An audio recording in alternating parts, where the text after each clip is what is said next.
What's up, everybody? It's your favorite 3 videos in 1 day's reviewer's favorite nerd.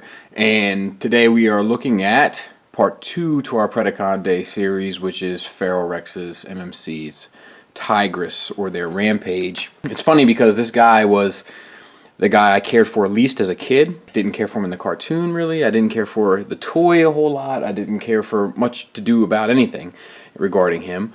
But I've definitely learned to appreciate him, and that I had to wait to get him to finish off the set. I'm really happy to have him for once in my life. It's typical MMC plastic. The joints, he is tight like a tiger, and it's really quite nice.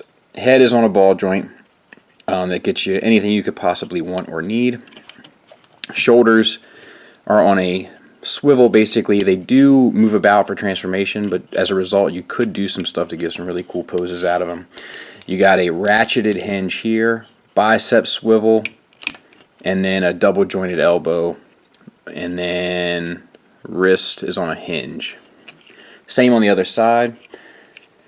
Waist, you get 180 there, or 360 rather, 360 at the bottom, and a 2-clicked ratcheted ab crunch for elbow mode of Feral King, or whatever his name is.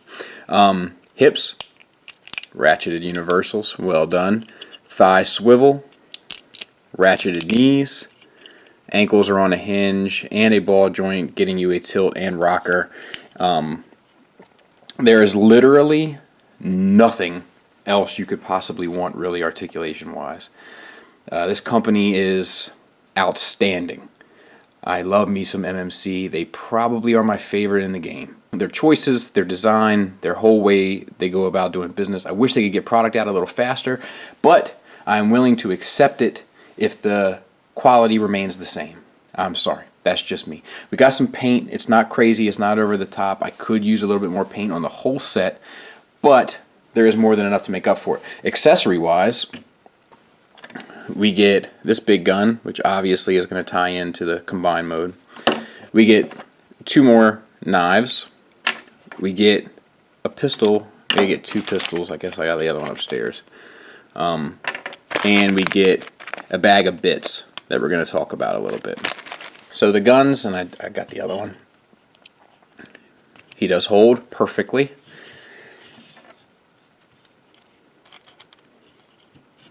Same as the knives. It's a little bit of a tight fit if you want to turn it to get it in there, but it does work, definitely. Much better than, you know, their initial efforts. You can already see the growth.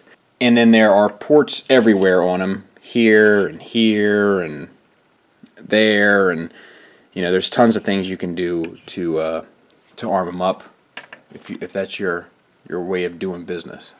And then he has the big gun as well, and none of the pictures show him holding it, but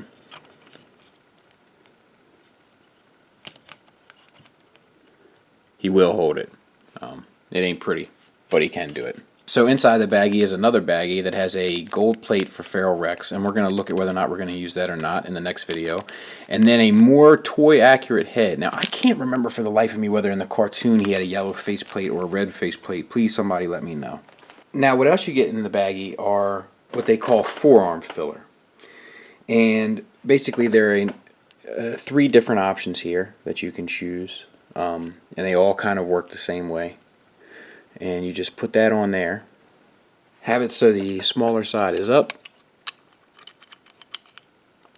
And then you just snap it into place, and you can fill out the forearms, which Bovis, Fortis, and Talon all had these empty forearms. So that's nice. And what is extremely nice about it is they didn't add extra costs. They didn't add an extra step-up set that you had to buy in order to complete it. And they included instructions on what to do with it. And did they have to do that? No. Were people already satisfied even though the hollowness of the forearms? Absolutely. But they did it because they are a company that seems to take a tremendous amount of pride in their work. And what more could you ask for? I gotta tell you, we can transform them, but you're gonna have to forgive me. Like, I'm almost giddy with excitement. Like, I really just want to get this guy into arm mode and go for broke. I mean, I'm like a child. Wait a minute, I need you to take the trash out. No time! Bobby, are you making good decisions right now? Are you making good decisions? Okay. I'll take the trash out. Accessories off. Now here, this paw is like this for mine because it looks like it's intended to be. When I got him out of the box, the claw was going the other way, but it looks like it's supposed to go this way. I don't know. Break that off, or poor choice of words. Fold the hand down, snap back together. Mine was excessively tight, but I'd rather have it that way than the other way. Am I right?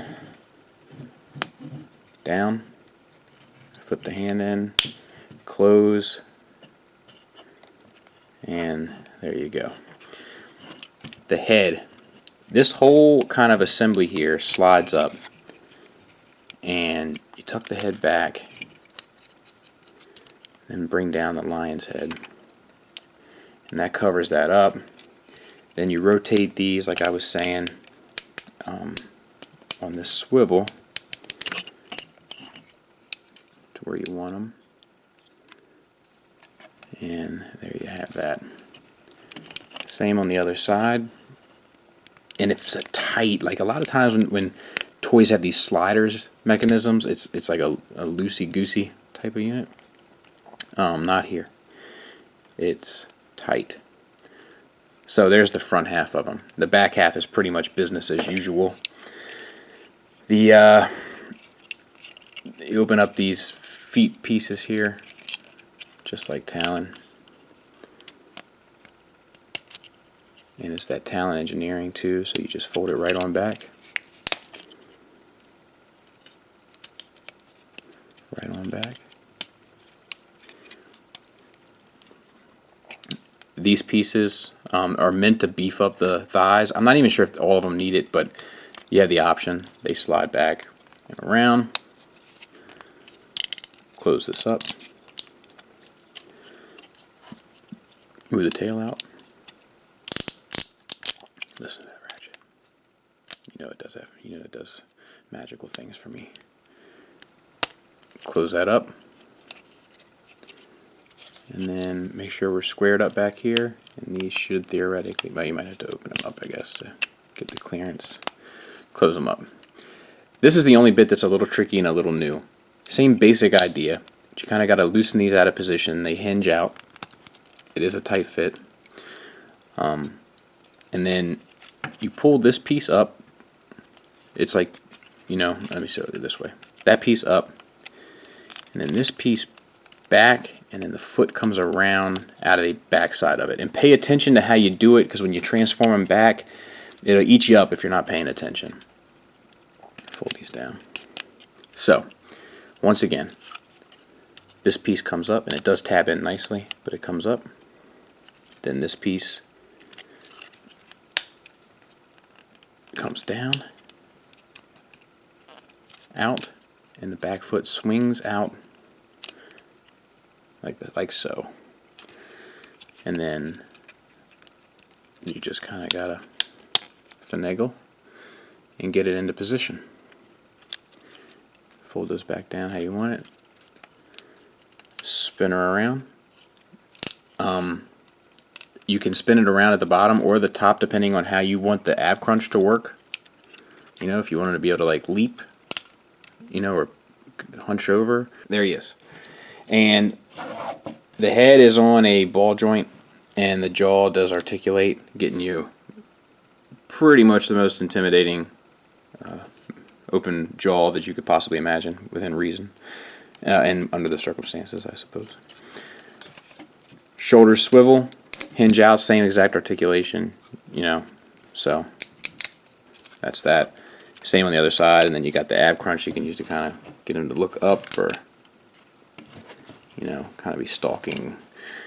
And then the tail articulates 1-2 places, which is also nice.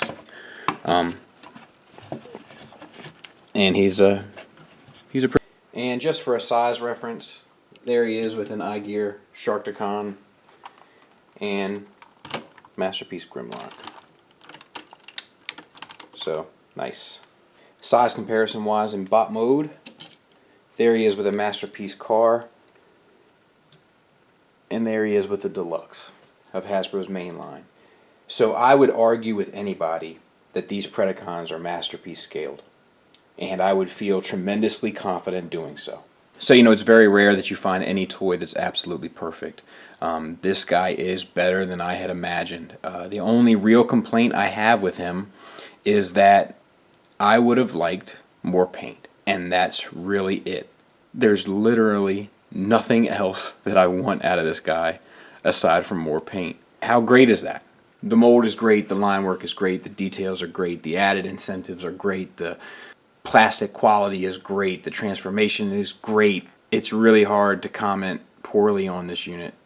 My only gripe with it is I could have used more paint. I could have accented these colors a little bit. I'm sure Repro Labels will come along with a set that halfway fixes that problem for me anyway. I'm sorry if you thought that I was going to put them all together and let you see them now, but I got to make you wait. I got Feral Rex coming up today. Stay tuned. Thanks for listening. Thanks for watching. Till next time, take care.